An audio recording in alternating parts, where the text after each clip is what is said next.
Welcome, everybody. Welcome to Wednesday night at the Chabura.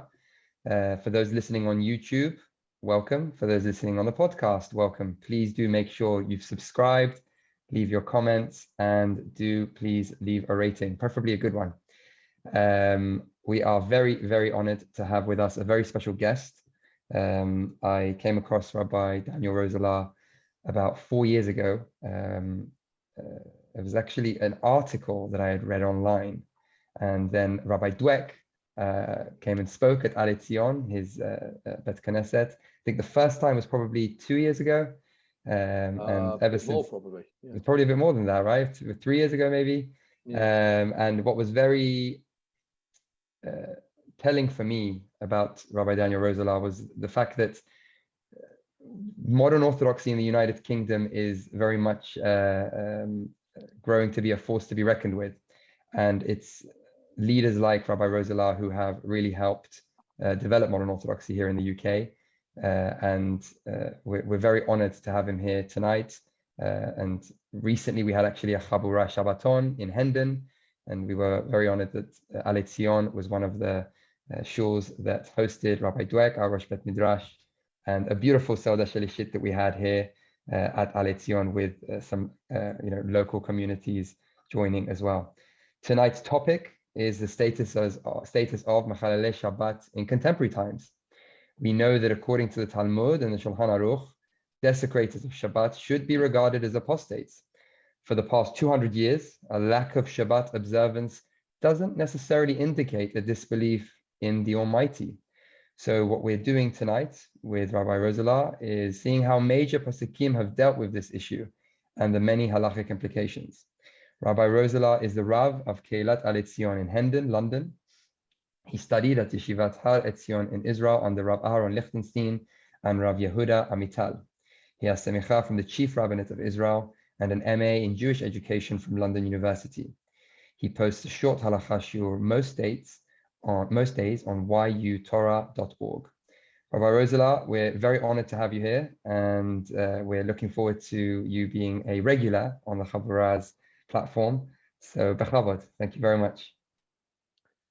Thank you very much, and good evening, everybody. Appreciate that very warm welcome, and it's a pleasure to have the opportunity to learn and teach Torah together with you all this evening. B'chol atar v'atar, wherever everybody finds themselves. I understand that I'm speaking tonight to a fairly global audience. So the topic, as we've already heard, the topic that I want to discuss is the status of Mechalalei Shabbat, Shabbat desecrators, in the current context. And the reason why I chose this topic in particular is because it's interesting from two perspectives. It's interesting from a straightforward halachic perspective. I want to know what the halacha is. I want to know what the din is as far as Mechalalei Shabbat are concerned, the halachic implications, whether I can count them towards a minyan, whether I can drink the wine that they touch, whether I can eat the food that they cook, etc., etc. So that's one reason why I want to look at this sugya. I need to know the halacha.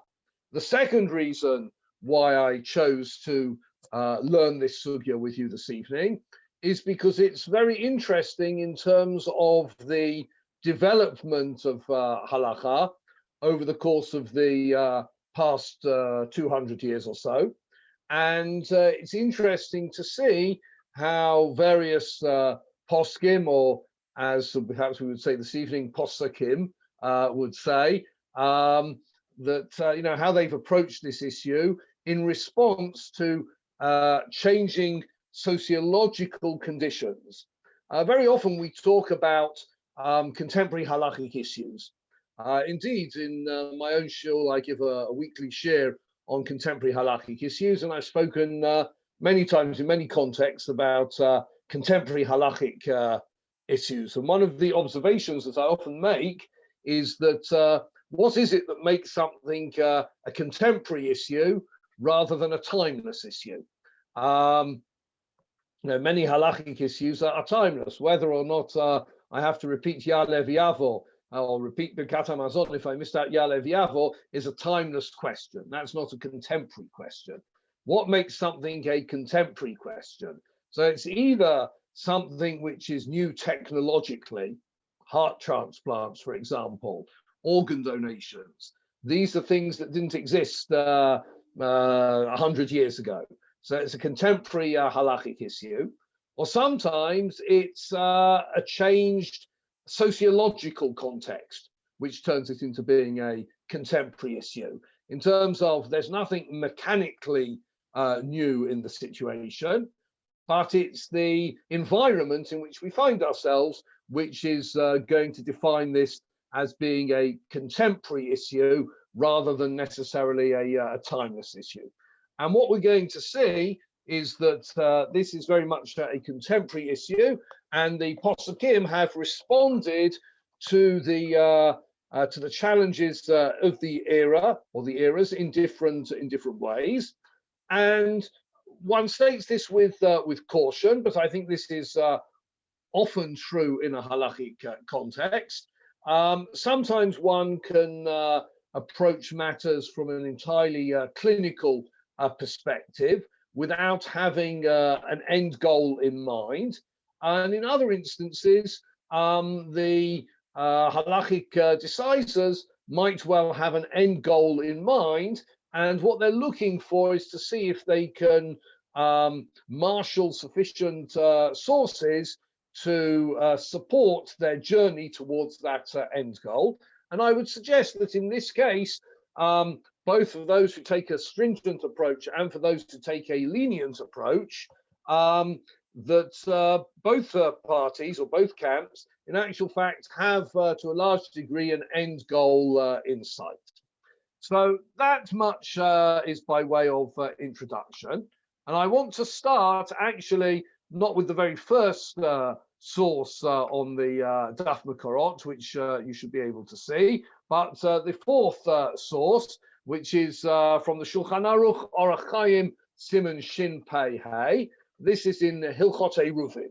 So the specifics of the halacha in Eruvin are not particularly important to us at present. It's to do with the notion of what we call Schirat Rashut or Bittul Rashut.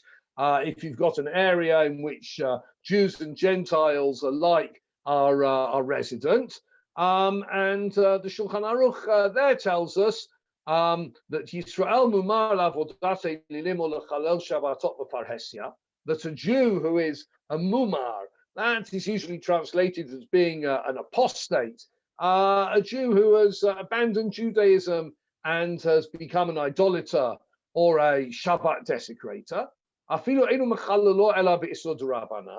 even if they are transgressing Shabbat, breaking Shabbat only as far as rabbinic prohibitions are concerned, harehu ka'akum, such a person has the status of a Gentile. If the person only desecrates Shabbat in private, but not in public, even if they desecrate Shabbat on a biblical level, harehu Yisrael, they've got the status of a Jew for all matters, and with Vatel Rashut, and therefore in the context of Hilchot Eruvin, they can be Vatel Rashut, they can say that their Rashut, their territory within the Eruv is subsumed by everybody else's. So what we see from this passage in Shulchan Aruch is that a Mechalel Shabbat Parhesia, somebody who publicly desecrates Shabbat, has the status of an idolater, status of a Gentile. Bittul Rashut, as far as an Eruv is concerned, is not a matter that comes up all the time, but certain other matters definitely do. If we look in Orach Chaim Siman Nun Heis, if Yud Aleph, the Shulchan Aruch tells us, Avarian Shavar Gzeirat HaTzibor Shavar Aveira, a transgressor who transgresses in whatever way it might be, Im lo niduhu, if they haven't been excommunicated, Nimnele Minyan Asara, they can be counted towards a minyan for tefillah. So you have a person who perhaps is ochel nevelot treifot, person who doesn't keep kosher, so they can still be counted towards the minyan. If we look in the Mishnah Brura, his comments there, the Mishnah Brura says, "Katav ha'pri megadim davka aveira shavar l'te'avon." So we're only talking about a person who is transgressing because they've got a tithe to eat non-kosher food. They're not transgressing as an act of calculated rebellion against the Almighty. They're transgressing because they have a yetzer hara. They're transgressing because eating the Big Mac or whatever it is more important to them at this point in time than keeping the laws of the Torah. But they aren't saying that they totally disregard the laws of the Torah. Aval lahachis, but if on the other hand, they are abandoning mitzvot as an act of rebellion, then even if it's just with one matter, or that they've converted, apostatized to idolatry, or they've become a public Shabbat desecrator, then they've got the din of an akum, and they don't count towards a minyan. So we're seeing that in a halachic sense, we're saying that a person who is a Shabbat desecrator doesn't count towards a minyan. Such a person is regarded as an akum l'chol davar. They're regarded as a Gentile as far as this is concerned. Now, obviously, this is a challenging halachic situation in many contexts. If one lived back in Vilna 250 years ago, or Algiers possibly over only 150 years ago, then people knowing that that if they break Shabbat publicly, they will have the status of being an akum, and essentially they won't be able to participate in Jewish religious life. That very often had a disincentive effect and prevented people from breaking Shabbat. Ba'avonotenu harabim, unfortunately nowadays, we find ourselves living in an environment and an era where Chilul Shabbat is very, very widespread. Indeed, in some communities outside of the major centers, you'll have entire shuls and communities, Batei Knesiot, where almost nobody is Shabbat observant for one reason or another. If we were to take this statement of the Mishnah Brura and other poskim as the final word on the matter, then we would find that in certain communities outside of the major centers, then essentially they might be having services on Shabbat, they might even have a daily minyan, but it seems that everything is batel u'mevutal, and that everything is halachically meaningless because you've got 200 Jews in the synagogue, none of whom have the halachic status of being Jewish. They have the halachic status of being ka'akum, of being like an idolater. There's some discussion whether they are idolaters or they're like idolaters. It doesn't make any difference. You haven't got a minyan asara there. You don't have a minyan of people there. The disincentive factor is entirely absent. Standing up from the pulpit in front of the Aron HaKodesh and announcing that we have a major problem here. Everybody is Mechalel Shabbat. We don't have a minyan. We can't continue with the service. It's not going to have the effect of Ezra HaSofer speaking to the Jewish people in exile. It's just going to disenfranchise people from any association with Orthodox Judaism. So how one should proceed necessitates us to learn through the entire sugya and start off by asking ourselves, where do we get this halakha from, that Mechalel Shabbat V'Farhesya is like an akum? So for this, we need to look at the first source on our handout. This is Gemara in Masechet Chulin, talking about issues of korbanot. Again, the specifics and the context aren't important to us this evening, but the Gemara cites a braita. It says, Meitive, Mikem, we talk about bringing korbanot, and korbanot are offered mikem, from amongst you. Mikem, and we understand that to mean from some of you, v'lo kulchem, but not everybody is able to bring a korban. Lotziet hameshumad. That excludes somebody who is a meshumad, or older texts of the Gemara, which were redacted by the censors, say a mumar, but a person who's an apostate can't bring a korban. Mikem, bachem chilakti v'lo be'umot. So this applies to you, to the Jewish people, doesn't apply to the umot ha'olam. Umot ha'olam, anybody can bring a korban. Minha behema, and you bring this korban minha behema from the animals. And that includes people who are in a spiritual sense compared to animals. And mikanam rumukablim korbanot miposhe Yisrael k'dei she'achzeru b'hem b'tshuva. In actual fact, we accept korbanot from sinners, Jewish sinners. Why? Because even though there could be theological and theoretical grounds for pushing them away, we actually want k'dei she'achzeru b'hem b'tshuva. We want them to repent. We want to open the gates of accessibility to them. We want to allow them to engage in Jewish religious life, so that they should improve their ways, correct their ways. With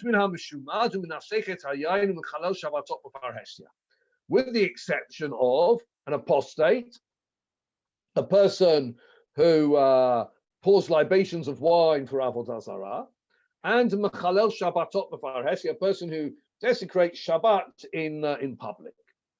Why a Meshumad and a Menasechet Hayayin should be excluded is quite clear to us. Such people have obviously excluded themselves from the Jewish people. But why should it be that Mechalel Shabbat b'far hesia is excluded from bringing the korbanot?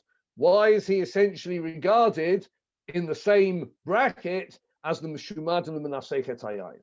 So let's look at Rashi. Rashi says, and we'll just look at the end there of the Rashi, two lines from the end. Hi Tana Chamir le Shabbat kavodat kol chavim.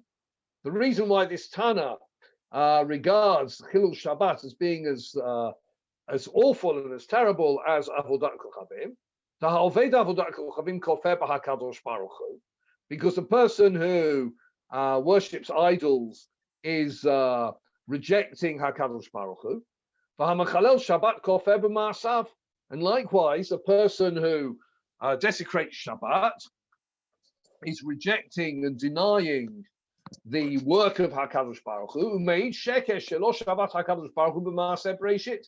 And they are giving false testimony, indicating that they don't believe that HaKadosh Baruch Hu rested on the seventh day of creation as the culmination of the creation of the world.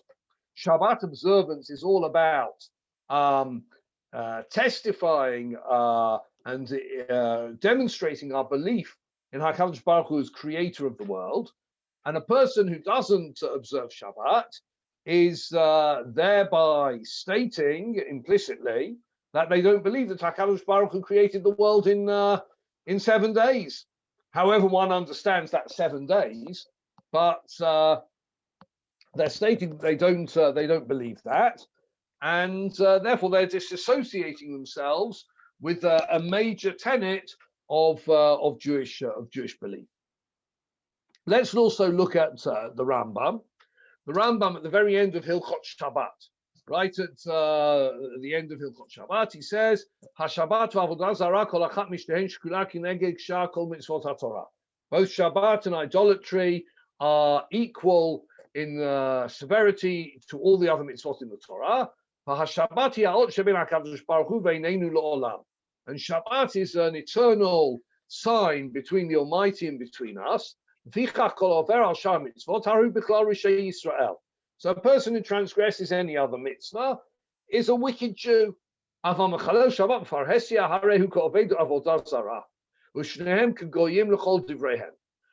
a person who breaks Shabbat is like publicly is like Oved Avodah Zarah, is like a person who has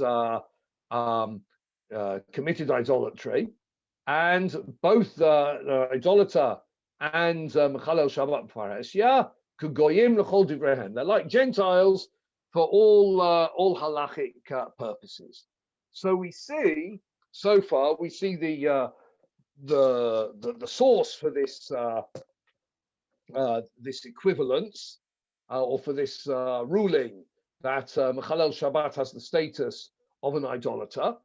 The Gemara in Masechet Chulin, there's a similar passage in Masechet Avodah Zarah, and we see that both Rashi and the Rambam are explaining to us that the reason is because Shabbat observance is testimony to HaKadosh Baruch Hu's creator of the world, and a person who doesn't observe Shabbat is implying that they're not they decline to testify that HaKadosh Baruch Hu is the creator of the world. So, of course, that is one of our very important points, because it was definitely true in the times of Chazal and the times of the Rishonim as well, that where almost the whole world was religious in one sense or another, and a person who opted not to observe Shabbat was usually certainly a person who opted not to observe Shabbat in public was making a theological statement about their belief in God and God's powers and God's actions. The big question is, and this is perhaps the key point in this shiur tonight, is that necessarily true today? Does a contemporary Mechalel Shabbat considered the matter in depth and come to the conclusion that they don't believe in the Almighty as creator of the world, and therefore there's no point in breaking Shabbat, in observing Shabbat? Or are there other reasons why they are breaking Shabbat? And if it's true that there are other reasons why they're breaking Shabbat, then we have to ask ourselves, does that make any difference from a halachic perspective? Maybe we're not Darshinam Tama Dikra. Maybe, even though the facts on the ground have changed, maybe the halacha hasn't changed or shouldn't be applied differently. So I now want to look at a number of acharonim, not in chronological order, but in a thematic order, and see how they have addressed this question. You will forgive me, I'm going to be Ashkenazi-centric this evening in terms of most of the sources I'm citing are Ashkenazim. There are two reasons for this. One is because that's my halachic background, so I'm more familiar with, or overwhelmingly more familiar with the Ashkenazi halachic tradition rather than the Sephardi halachic tradition, but also because I did try to do some research from a Sephardi halachic perspective, and as I'll mention to you during the course of the shiur, I could find very limited reference to it in the Sephardi poskim that I'm familiar with. It might be that others discuss it, but to a lesser degree, certainly to a much lesser degree than the Ashkenazim. I suspect that the reason for this is because this wasn't historically, going back 150 years, 200 years, I suspect this wasn't such a problem in Sephardic communities as it was in Ashkenazic communities. Ashkenazi communities in Europe, they were hemorrhaging as far as observance was concerned. We think of the pre-Shoah era as being the golden age of orthodoxy, but that wasn't true. It's Orthodoxy in many places had become a minority pursuit long before that, and even in places where it wasn't a minority pursuit, there was widespread Chilul Shabbat.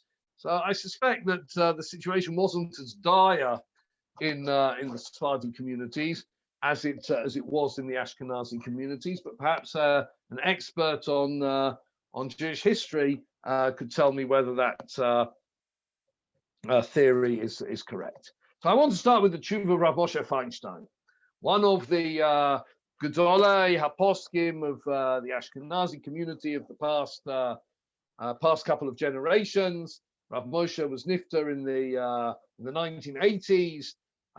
Started off life in Russia, but spent most of his years, his productive years, in the States. And he addresses this question, and he makes the observation that I've alluded to already, that contemporary Chilul Shabbat is not a considered act of kafira. It's not a considered act of apostasy or disassociation with core Jewish theology. Let's look at what he says. So his first question is, why do we have this distinction between Chilul Shabbat B'Farhesia, public Shabbat desecration, and Chilul Shabbat B'Tzina, private Shabbat desecration? And he says, גם בחידושי ביארתי בטעם החילוק שבשבת להחשיבו כעקום בין צינה לפרהסיה, שלכאורה אינו מובן. הגם בצינה הוא באותו החומר עצמו שיש בפרהסיה מצד שבת, ולעניין כפיר, מצד שבת. So he says, as far as the breaking Shabbat is concerned, whether you break Shabbat in public or private, an av malacha is an av malacha, wherever you do it, you've broken Shabbat. Ula'inyan kafira, and as far as denying HaKadosh Baruch Hu is concerned, one could suggest Adrabah, but Sinna Yesh Katzat Yotzeh Kafira, because Eaton Barakal Dafa Ayin Tet, Bachil Ben Ganav and Gazlan. Says maybe we could say that doing an Aveira in private is worse than doing it in public, because there's the implication that if I close my curtains and close my doors, even HaKadosh Baruch Hu can't see me. And that, of course, is heretical. So he says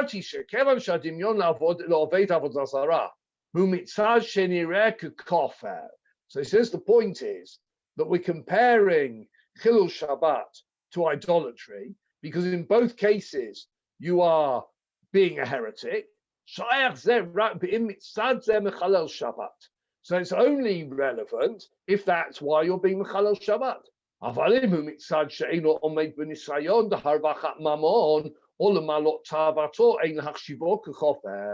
But if it's because a person has got challenges, financial challenges, whatever it is, or they really want to go to the football on Shabbat afternoon, so that doesn't necessarily turn them into being a kofar.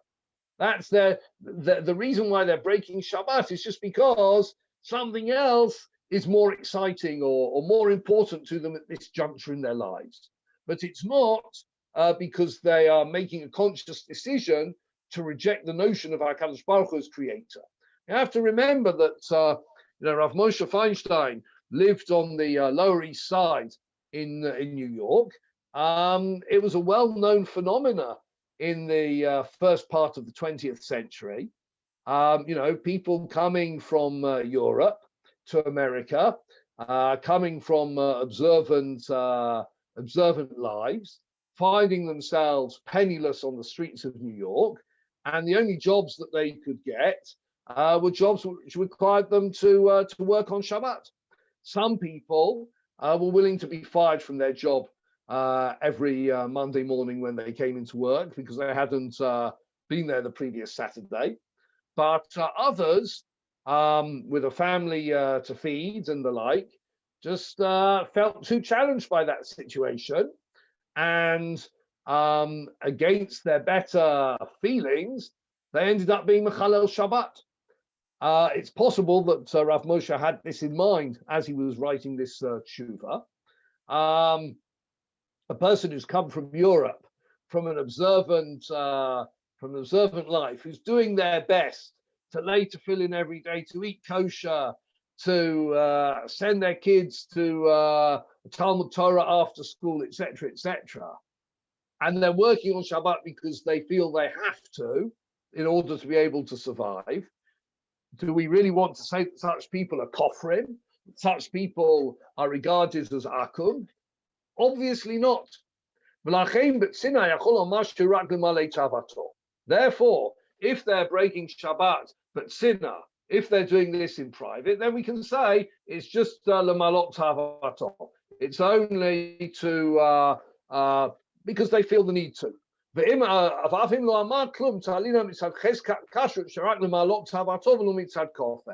And even without discussing it with them, if they're essentially, good Jews, however one defines that, then we can assume that that's why they're breaking Shabbat, because something else is more important to them now. The Chazin she'af ochel neveilot l'teavon yesh lo chezkat kashrut shelo yochal lahachis mishum chashud lekal lo chashud lechamor. So we assume, generally speaking, that a person who transgresses in a less severe manner is not going to also transgress in a more severe manner. שלא ידוע להרועים, והרועים יאמרו שעושה זה מצד שהוא כופר, נמצא שעשה מעשה כפירה בכל אופן, אף אם ליבו הוא מאמין בהשם. So he's saying a person who transgresses, breaks Shabbat publicly, even if in their own minds they're not rebelling against Hashem, but the way people perceive it is they're rebelling against Hashem. And therefore they're regarded as Mechalel Shabbat Parhesia, they're regarded as an akum. But he says, 4 lines from the bottom, in came before. He says here, now in New York, in the 1950s or 60s, the reason why people break Shabbat is because they want to earn a living. And many of them go to shul on Shabbat morning. And then they go off to work. Then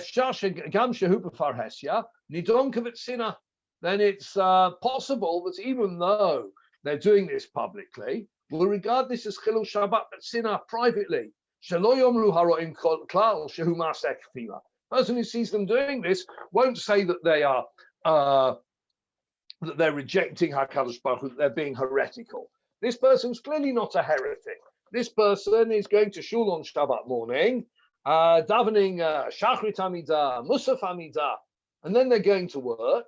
You can't say that this person, or perhaps you can't say, Rav Moshe says Efsha, perhaps you can't say that this person is a kofar, because at the end of the day, the Gemara was talking about Chilul Shabbat. It's not because intrinsically Chilul Shabbat is worse than anything else. It's because of the theological import associated with Chilul Shabbat. And he says if that theological import is no longer extant, so then the halakha might not apply. And I'm sure many people are familiar of stories like this. I had a great-grandfather who apparently, when he came to this country, had difficulty finding a job that didn't involve him working on Shabbat. He did work on Shabbat. He always walked to work. During the week, he took the bus to work. On Shabbat, he walked to work. Why did he walk to work? He wanted to observe Shabbat as much as possible. Was he being Mechalel Shabbat b'Farhesia? Undoubtedly, yes. Did he have the status of a kofar? Undoubtedly, no. He was pained by the fact that he had to work on Shabbat. They say that he was knocked down by a horse and killed one Shabbat morning walking to work. In any event, that's a very important starting point from Rav Moshe Feinstein, where he says that contemporary Chilul Shabbat is not an act of kafira. Of course, the facts on the ground today in many places are a little bit different to what they were 50, 60, 70, 80 years ago. The phenomena of the shul on Shabbat morning and football Shabbat afternoon is not as prevalent as it once was. And one of these paradoxes in life, when I was a kid, from people were always decrying people who came to shul Shabbat morning and went to the football Shabbat afternoon. And nowadays, in most Orthodox shuls, you don't have that. Far fewer people are going to the football on Shabbat afternoon. Does that mean to say that our standards of orthodoxy have improved? No, I think most of the people who are going to the football on Shabbat afternoon are not going to shul on Shabbat morning. And therein lies the problem. The phenomena, whilst in some places, you do have whole congregations who come to shul Shabbat morning and then drive home. I'm not talking about conservative or reform congregations. I'm talking about Orthodox synagogues. But certainly the phenomena of people who regard themselves as in principle committed to Shabbat observance, but in practice not committed to it, is far less than what it once was. Once upon a time, a person broke Shabbat and they felt bad about it because they felt, they ought to be keeping Shabbat. Nowadays, many people break Shabbat and they don't feel bad about it. So are we still able to apply the principle of Rav Moshe that there's no act of kafira here? Maybe there is an act of kafira here. There's say, I really don't, I don't think I need to keep Shabbat. Shabbat's not so important to me. No, what are their beliefs? Can they translate the words that they're saying when they say Vayichulu Hashamayim va'aretz and know that it's a statement of belief in HaKadosh Baruch Hu as creator of the world? I don't know. So let's leave a question mark there. Let's look at a couple of other ideas. But though Rav Moshe's consideration is shared by a number of authorities. Rav David Tzvi Hoffman was one of the last German poskim before the Shoah. He was the last rector of the Hildesheimer Seminary in Berlin. He was one, but he was the Rabbi of the Sridei Eshu was the last rector of the Hildesheimer Seminary. But Rav David Tzvi Hoffman was one of the rectors of the Hildesheimer Seminary, which was the Yeshiva University or the Jews College of pre-war Germany. Was a very important halachic authority in Germany in those difficult years. He died before they were difficult in terms of the Shoah, but they were difficult in terms of Germany as being a center of Reformed Judaism and lack of religious observance. And he addresses the question in his Sheilot Tshuvot Melamed L'Ha'oel, Orach Chaim Sim Kaftet, a minion where you've got a couple of people who are Mechalel Shabbat, not just in terms of going to work. They also smoke their pipes or light their cigarettes. And they don't make Kiddush or Havdalah. Can you count them towards the minion? So this is a bit different to what Rav Moshe would say. Rav Moshe was talking about people who perhaps tried to limit their Shabbat desecration and came to shul, etc., etc. These people, seems they're coming to shul on Shabbat morning, but they don't go home and make Kiddush. Can you count them? So he says, one of the reasons why we can say that perhaps they're not Mechalel Shabbat B'Far Kevan Sherubano Sinkain, seeing as most Jews aren't observant, he's saying. Devishlema in Rov Yisrael Zakain, it's true if most Jewish people are observant, Ma'atim Izim Pneim Lasot Isor Zeh, Harehu Kofer B'Torah V'Oseh To'eva B'Yad Ramah, most Jews are observant, and a few people say, I can't be bothered with this. Then they're waving a red flag and saying, I don't believe in any of this. Uporei Shatzmo Miklal Yisrael, and they're disassociating themselves with the Jewish religious community. Seeing as now most people aren't observant, takanatam kilkalatam, in actual fact, that sort of solves our problem, because people think it's not such a big issue. You can break Shabbat publicly, and that doesn't stop you being Jewish. If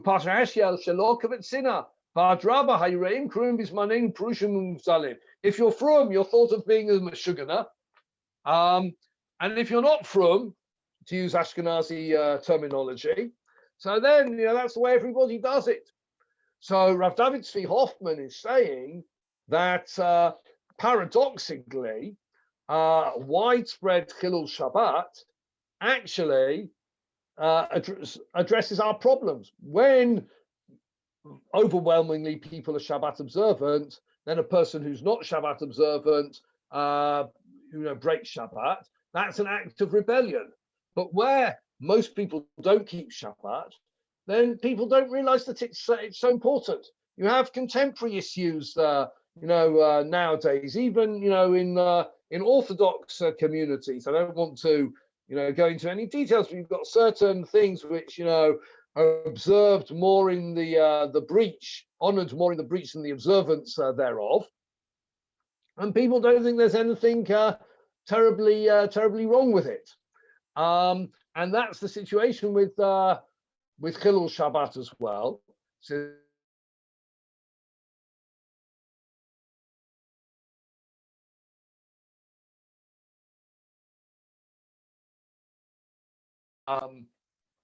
being Mechalel Shabbat.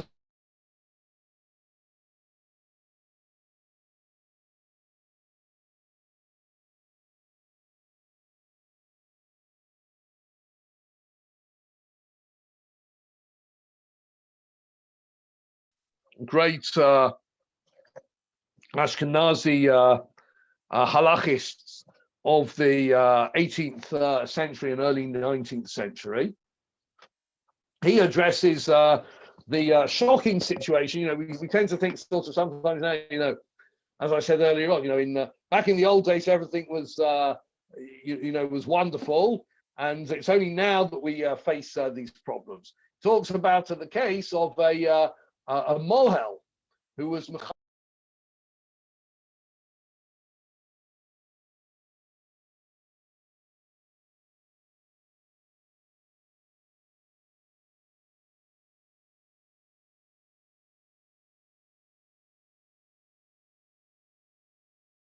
We've lost the Rav.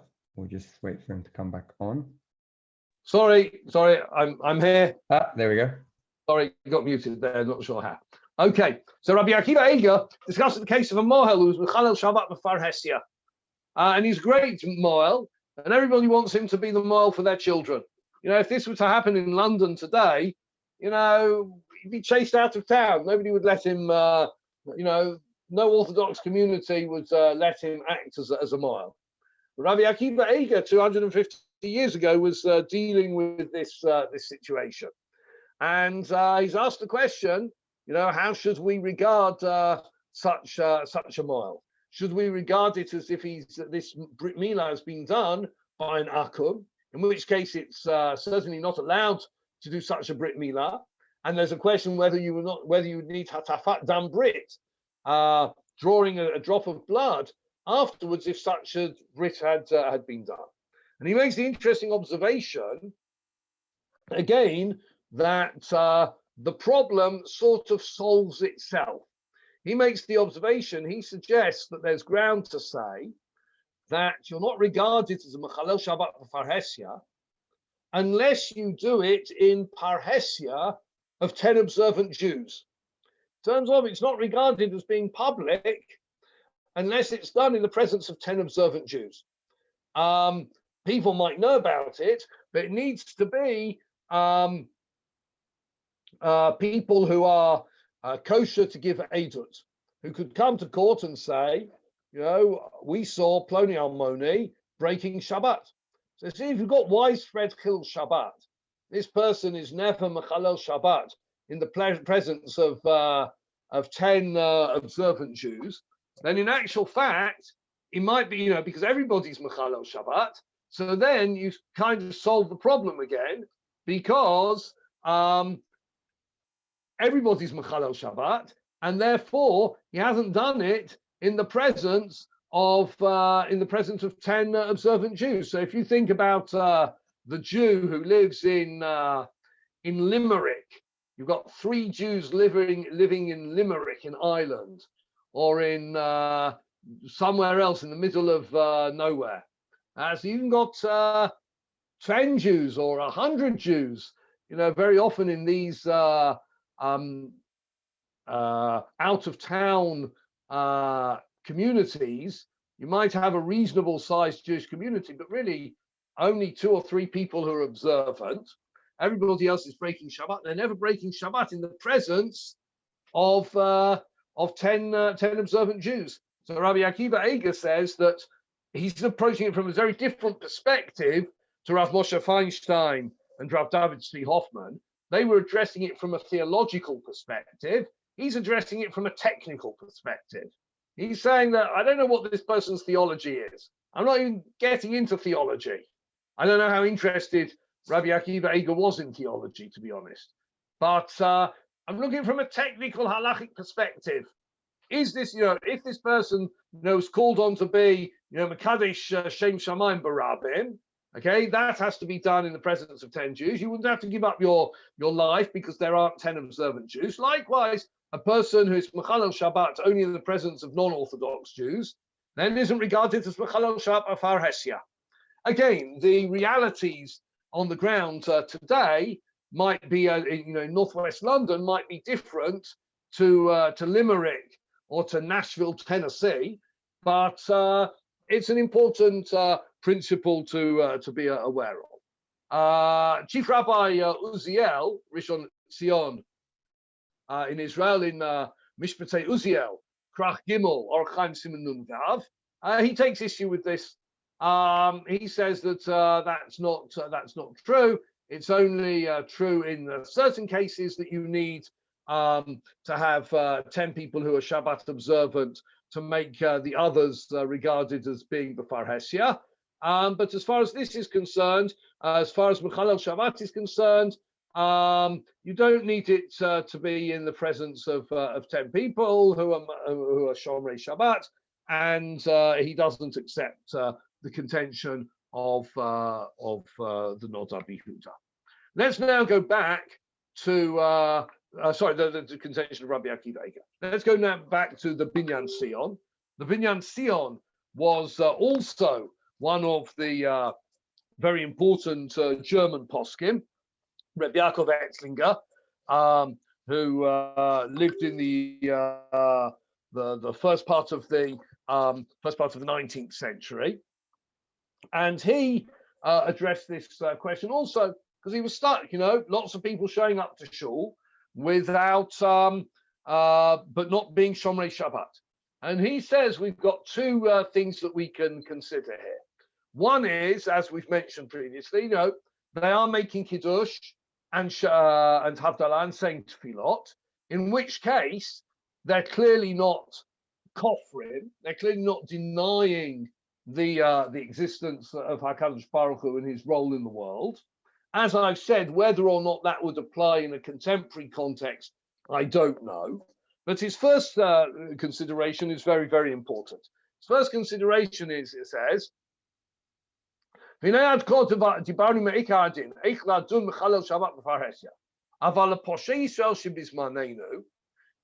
it contemporary Mechalelei Shabbat, and this is going back 200 years. Lo yadana ma dun bahem. I don't know what to do about it.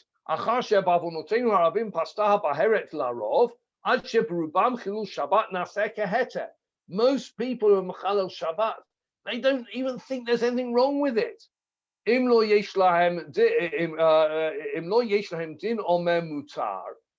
we say that maybe we're giving them the status of Omer Mutar. Omer Mutar is a halachic concept, which means the person believes what they're doing is correct. That's why they're doing it, not because they're rejecting anything. They just think that this is permissible. They haven't learned enough to know that what they're doing is wrong. Sharak Karov Lemeizitu. That's not regarded as being quite as bad as deliberately doing an Aveira. V'yesh b'hem shemipalim tefillat Shabbat v'mikadshim hayom kiddush hayom v'achar kach mechalim Shabbat bimla.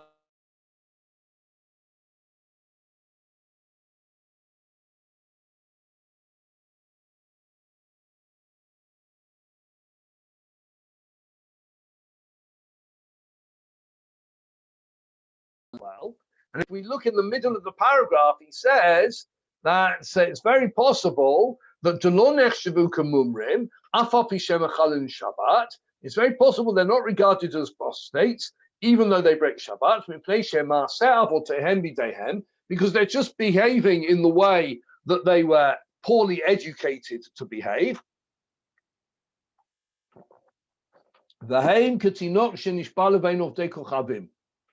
And then they've got the status of being Tinok Shenishpa, a Tinok, a child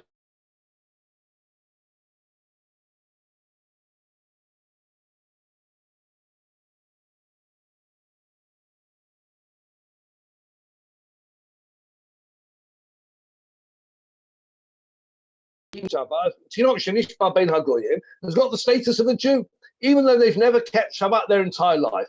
Why have they got the status of a Jew? Because they never knew that it was wrong. Now, this is quite a brave approach, a radical approach to say that a person who has grown up in a Jewish home, perhaps with a mezuzah on the door, and going to shul on Shabbat, knows that they're Jewish, and has gone to Hebrew classes and learned about keeping Shabbat, is still regarded as Tinok Shenishba ben HaGoyim, is still regarded as being a person who's not had a Jewish education, knows nothing about it. But the point that he's making, the notion that he's creating, is that in actual fact, we can apply the principle. We can say, listen, does the person know that what they're doing is really so terrible? And if they don't, then perhaps we shouldn't regard them as being Chalal Shabbat b'Far Hesia, even though technically that's what they're doing. Halachically, we shouldn't regard them as such. That's the view of the Binyan Sion, Rabbi Yaakov Ettinger. It was then repeated and amplified by the Chazon Ish in the early part of the 20th century. He says that it's not so straightforward. He says you've got to address each case on its own merits or demerits. Sometimes, a person who's been brought up, it won't apply to a person who's had a good Jewish education and then gone off the derech. But in some cases, that it will apply. So that's a very important shita there of the Binyan Sion and the Chazon Ish that Tinok Shenishba can be applied here. The Mishnah Brura in Siman Shin Pei Hey, based on the Chayei Adam, also mentions that in actual fact, it could be that a person who won't be Mechalel Shabbat in front of an Adam Gadol, in front of a rabbi, isn't regarded as Mechalel Shabbat b'Far Hesia, because again, it's showing that they feel uncomfortable about what they're doing. They realize it's not right. But again, in many instances I've had, when I was rabbi in more outlying communities, I would have, members who drove to shul on Shabbat, drove home after the service, and if they saw me walking home and they're driving, they would wave to me from their cars.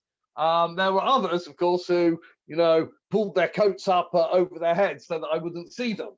So the ones who pulled their coats up over their heads so they wouldn't be seen by the rabbi, maybe wouldn't be regarded as Mechalel Shabbat b'Far Hesia. Those who wave, we'd need to find another reason to say they're not Mechalel Shabbat b'Far Hesia, maybe because of the Tinok Shenishba. To conclude, I want to bring to your attention tshuva of Rav Osher Weiss, in Chatz Asher Chelek Aleph Siman Yud, where he discusses this very question, status of Mechalel Shabbat in a contemporary context.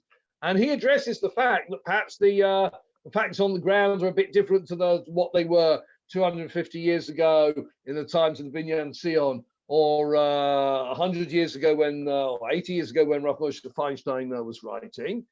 So some people say, listen, take contemporary Israel. Most Israelis, they know about Shabbat. They know you're not supposed to drive on Shabbat. There's plenty of information about that. How can you say that they've got the status of Tinok Shenish Balavein Hagoyim? And he says, again, Takanatam Kalkalatam, he says, it's all about PR.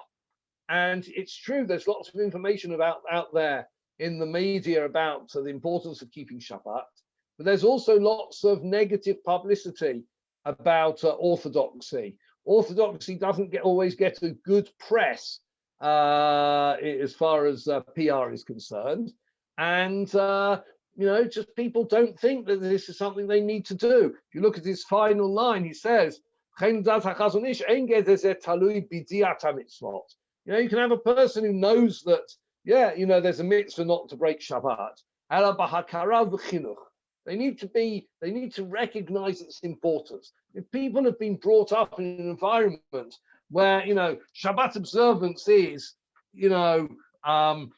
something which some people like to do and some people don't like to do, but it's not binding on everybody, then, they're Tinok Shenish Balavein Hagoyim and the Rishon LeZion, Harav Yitzchak Yosef in Sheilot Shuvot Rishon LeZion, Chelek Aleph Kafav. He says that we can rely on the Chazon Ish, and it's interesting in his tshuva on the subject, and Harav Ovadia also has a tshuva in Yabia Omer discussing this topic in context of Shechita.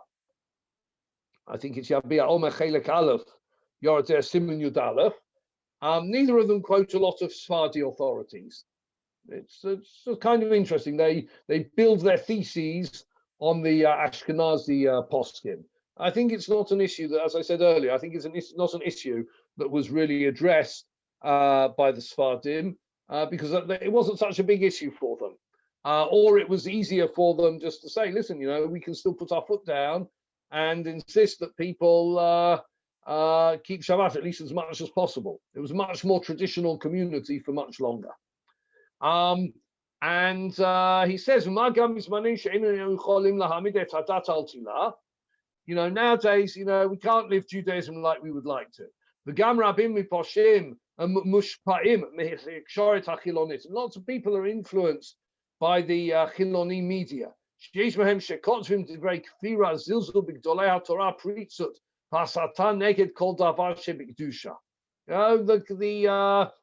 Chiloni media really is to the detriment of Torah belief and Torah observance. And therefore, we can still say that people have the status of Tinok Shenishba. So what I've tried to do this evening is to show the reaction and the response of a number of poskim who recognized a change in circumstances and recognized that it was necessary to apply the halacha in a different way, not to be mechadesh the halacha or not to ignore a halacha, but to apply various halachic principles. And I think they were motivated by circumstances. I've presented a very one-sided perspective on this. I'll be honest, because I want Mechalelei Shabbat to feel they have a place in Klal Yisrael. I don't want people to be Mechalel Shabbat, but I want a person who is not currently observant to feel that they have a space in the observant community, and Be'ezrat Hashem, they will grow in that space.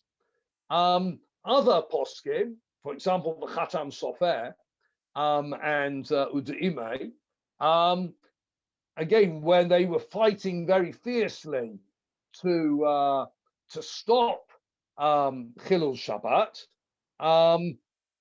they took a very different attitude to this. And I think I could give another share another time on the status of the Mechalelei Shabbat and come to a totally different conclusion. But that's not the conclusion that I want to come to, because I think that we need to reach out for the good of the people, the good of the people as individuals, and the good of Klal Yisrael to for the good of Klal Yisrael, to be able to regard these people as Jews and shayach to our communities. So that's, I think, sometimes, as I said, it's the end game which one has in sight. If it's not defensible from a halakhic perspective, then you can have whatever end game you want.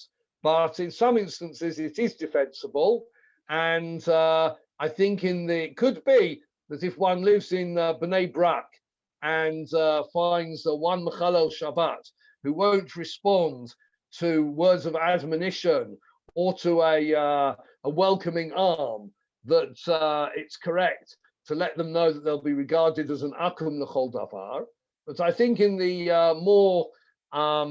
in the broader communities that we find ourselves, I think the best way to move towards increased observance of Shabbat is by being makarev rather than being merachik.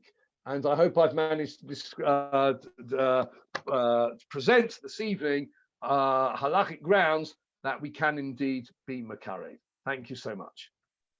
Thank you so much, Rabbi. I think you have done as well. I mean, here are my notes. I've got a lot of reviewing to do. That was fantastic. Really, really holistic analysis. So I really, really appreciate that. Are you okay for a few questions, Rob? We can take a few questions, certainly. Thank you so much. Okay, Rob Shah, I see you've got your hand raised, digital hand. Go ahead. Thanks, Hi, Rabbi. Thanks for the share. Good evening, Rob. I might have misheard, but I think at the start of the share you mentioned around about wine. I think, and I thought it was going to be in relation to, in terms of drinking wine that a non-Jew has touched and how that fits in with people who are maybe not observant. So does all that you've said in terms of Mechalei Shabbat and how we see them apply the same rules with drinking wine that they might have opened or touched as well, or is it a slightly different track? It's discussed. Some authorities think that the two are analogous, and that essentially what we're saying, that Mechalel Shabbat Parhesia doesn't have the status of an akum, and therefore you can touch their wine, you can drink their wine. Others take a more limited approach and say no, it's a particular gezerah as far as wine is concerned, and therefore one still needs to be strict, even though we might in general apply tinok shenishba. But it seems that there are certainly good grounds to say that this is a principle across the board. I wanted to keep it fairly contained and not go into any detail about the shechita and the wine. So there's possibilities on both sides of the spectrum there. Thanks. Thank you, Rav. Anybody else got a question? Please put up your digital hand. In the meantime, Rav, there seems to be in the way that I've seen it, an ambivalence towards Shabbat observance amongst many of the non-observant. So would you say it's that ambivalence that some of these hachamim that you quoted, some of these pasakim, that's what doesn't necessarily make them that theological statement that they're not really making? It seems to be this ambivalent nature towards Shabbat. Is that? Listen, I think nowadays, it's very possible that certainly there's things have changed since the time of the Binyan Zion and Rabbi Akiva Eger, but they've also changed, I think, since the time of Rav Moshe Feinstein. I'll share with you, my late grandparents, Aleihem HaShalom, were very traditional Jews in a certain sense. They weren't Shabbat observant. They both came from, they were both born at the beginning of the 20th century, 1904, 1908. So, their parents were immigrants, and their parents were Shomrei Shabbat. They were not Shabbat observant, but and my grandfather, went to shul on Shabbat morning and then went on to work afterwards. When it came to, say, Rosh Hashanah and Yom Kippur, he would always walk to shul on Rosh Hashanah, Yom Kippur. He would never drive to shul on Rosh Hashanah, Yom Kippur. because he still believed that, he didn't keep Shabbat, but he knew that it was wrong. He believed that it was wrong not to keep Shabbat. The next generation down, on the other side of the family, part of the family became observant, part of the family didn't become observant. The part of the family that didn't become observant, I think today they don't think there's anything wrong with driving on Shabbat. Some people are from, some people aren't from, and it's just a total, the notion that people were happy to sit in shul and feel that they were sinners, that doesn't sit well with modern society. People don't like to think of themselves as sinners. I think my late grandfather went through his life thinking that what he was doing, on Shabbat was wrong. He was always very proud of the fact that his daughter and son-in-law and grandchildren, were Shomrei Shabbat. Because I think he thought that's the way it should really be. He'd failed that test. I think with the next generation, it's not like that, and that's the big challenge. That's the big challenge. Beautifully put. Absolutely. One last question, David. You've got your hand raised. Go ahead. Hi, thanks for your shiur, Rabbi. I wondered what some of the poskim you mentioned would think about Reform and Conservative Jews who, on the one hand, have a considered ideological reason for not keeping Shabbat, but on the other hand, if you ask them straight up, do you believe in God? Do you think he created the world? Would say yes, of course. So that's a very interesting question. What I think they would say, I've no idea what they would say, except that, of course, when one's looking at Reform and conservative theology, it's not just a matter of a belief in God as a creator of the world. It's also notions of the binding nature of Torah, the notion of Torah min hashamayim, etc., etc. So it becomes a wider question. Could one say, could one say that yes, I believe in a God, but I don't believe that God dictated the Torah to Moshe and still be regarded as theologically intact? I think the answer is no. So, Shabbat, really what we're looking at is a person who ticks all the other boxes, but they don't tick the box of Shabbat. And Shabbat is so significant that even if you've ticked the other boxes, you fall there. If you're not ticking the other boxes, ticking Shabbat won't help you. Thank you. Thank you very, very much, Rabbi. And thank you all for being here tonight, today, wherever you are. If you're listening on the podcast and YouTube, again, please do subscribe. Rabbi Roselaar, really, really, really appreciate that. I can't wait to organize the next shiur with you. You are always welcome here at the Chabura, and really appreciate the education tonight. Really, really appreciate that. Thank you so much. My pleasure to have a chance to learn Torah with you. Thank you so much. Good night, everybody. Good night. Thank you.